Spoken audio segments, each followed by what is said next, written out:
Students, dictation 5 second बाद शुरू होगा।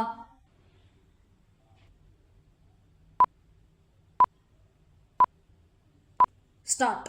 कुछ लोग किस तरह राष्ट्रीय हितों पर चोट करने वाली जनहित याचिकाओं के सहारे सुप्रीम कोर्ट का दरवाजा खटखटाते हैं, इसका ताज़ा उदाहरण है वह याचिका जिसमें यह मांग की गई कि रोहिंग्याओं को निष्कासित न किया जाए। विराम। इस मांग पर जोर देने के लिए यह फर्जी कहानी गढ़ी गई कि रोहिंग्याओं को जबरन निकाला जा रहा है और उन्हें लाइफ जैकेट देकर समुद्र में छोड़ दिया जा रहा है। विराम। सुप्रीम कोर्ट ने यह याचिका दायर करने वालों को जमकर फटकार लगाई, लेकिन क्या यह अच्छा नहीं होता कि उन पर जुर्माना भी लगाया जाता? विराम। आखिर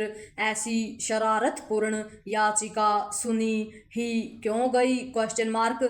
यह याचिका देश की सुरक्षा के लिए खतरा बने रोहिंग्याओं के प्रति प्रेम को ही प्रदर्शित नहीं करती, बल्कि यह भी बताती है कि किस तरह कुछ लोग मानवता सदाशयता की आड़ में भारत को धर्मशाला बनाना चाहते हैं। विराम। आखिर अवैध रूप से भारत आए रोहिंग्याओं को क्यों नहीं निकाला जाना चाहिए? Question mark. इसकी अनदेखी नहीं की जा सकती कि उन्हें अवैध रूप से भारत लाने और देश के अलग अलग हिस्सों में बसाने वाले गिरोह सक्रिय हैं। विराम। बंगाल से लेकर दिल्ली तक में सक्रिय ये गिरोह रोहिंग्याओं के साथ बांग्लादेशियों को भी अवैध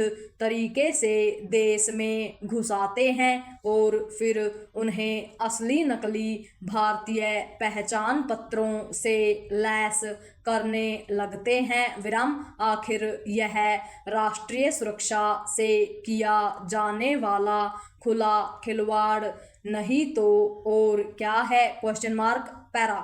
यह सहज सामान्य बात नहीं कि बंगाल और पूर्वोत्तर के कुछ राज्यों में घुसपैठ करके आए रोहिंग्याओं ने दिल्ली से लेकर जम्मू, हैदराबाद, चेन्नई तक में अपना ठिकाना बना लिया है। विराम। यह मानने के पर्याप्त कारण है कि उन्हें किसी साजिश के तहत देश के अलग अलग हिस्सों में बसाया जा रहा है। विराम। कहना कठिन है कि देश में कितने अवैध रोहिंग्या रह रहे हैं। विराम। अवैध बांग्लादेशियों की संख्या जानना और भी कठिन है। विराम। अभी हाल में अकेले गुजरात में हजारों की संख्या में अवैध बांग्लादेशी पाए गए थे। विराम। यह पहली बार नहीं है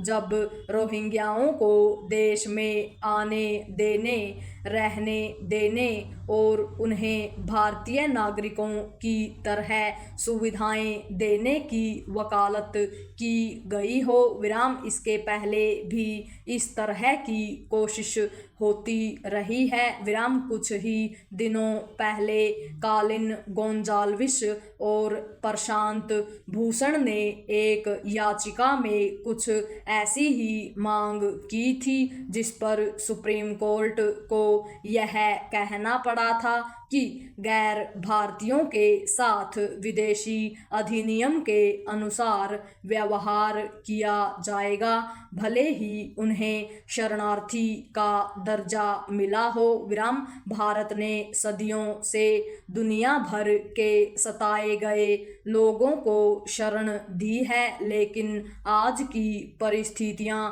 बिल्कुल अलग हैं। विराम। जो घुसपैठिए देश के संसाधनों पर बोझ बनने के साथ सुरक्षा के लिए खतरा बन गए हैं, उन्हें तो निकाल बाहर करना ही होगा। पूर्ण विराम।